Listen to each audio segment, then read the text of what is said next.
Good morning students. आज का हमारा टॉपिक है मेज़रमेंट ऑफ अर्थक्वेक। अर्थक्वेक हमने लास्ट लेक्चर में पढ़ा था कि अर्थक्वेक कैसे जनरेट होता है, सिस्मिक वेव्स किस तरीके से आती हैं, कौन सी सिस्मिक वेव रिस्पॉन्सिबल होती है अर्थक्वेक के लिए, सरफेस वेव्स, बॉडी वेव्स, इन सब के बारे में हमने लास्ट लेक्चर में पढ़ा था। तो नाउ कम्स की मेज़रमेंट, ये जो अर्थक्वेक हमें हो रहा है जनरेट, इसको हम किस आधार पे मेज़र करें। तो बेसिकली दो कैटेगरीज होती हैं, one is magnitude and another is intensity. Magnitude के आधार पर हम जब मेज़र करते हैं तो ये एक क्वांटिटेटिव एस्टिमेट हो गया कि जो एनर्जी रिलीज़ होती है जितनी टोटल अर्थक्वेक में, उस एनर्जी को हम रिकॉर्ड करते हैं और वह हमारी एनर्जी हमको एक स्केल पे उसका वो देती है मैग्नीट्यूड, जिसको हम रिचर्ड स्केल बोलते हैं।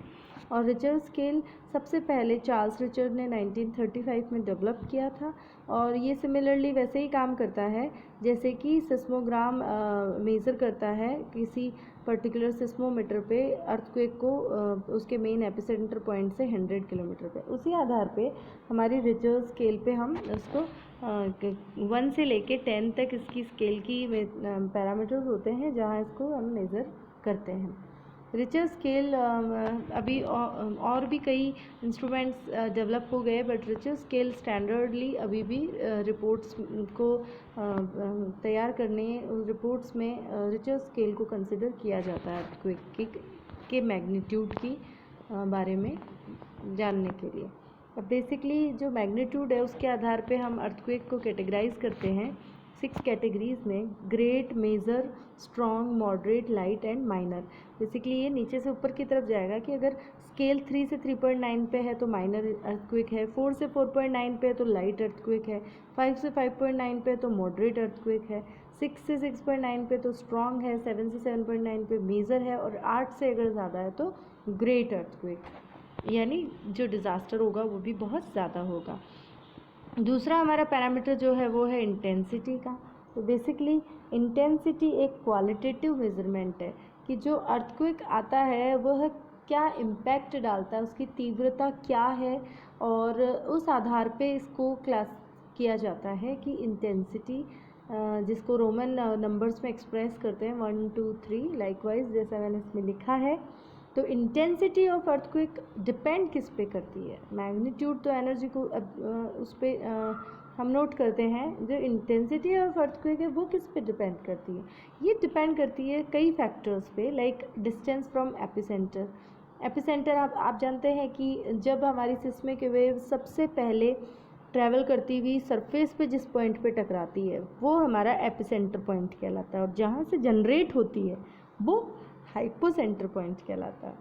तो एपिसेंटर से जो डिस्टेंस है वह भी इंटेंसिटी ऑफ अर्थक्वेक के लिए रिस्पॉन्सिबल होती है।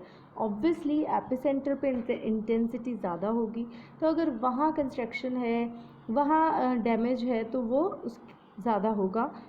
अगर हम इसको बढ़ाते जाएं दूरी, तो जितना दूर हम चलते जाएंगे एपिसेंटर से, वहाँ डैमेज भी ग्रेजुअली डिक्रीज़ होता जाएगा, या हम कह सकते हैं इंटेंसिटी कम होती जाएगी। Next is type of foundation material. ये बहुत बेसिकली डिपेंड करता ही है कि फाउंडेशन हम किस तरीके का यूज़ में ले रहे हैं, सॉइल की क्वालिटी क्या है, उसके लोड कैरेक्टरिस्टिक के हिसाब से हमने फाउंडेशन चूज़ किया है या नहीं। सॉफ्ट सॉइल होगी तो वहाँ डैमेज ज़्यादा होने के चांस होंगे।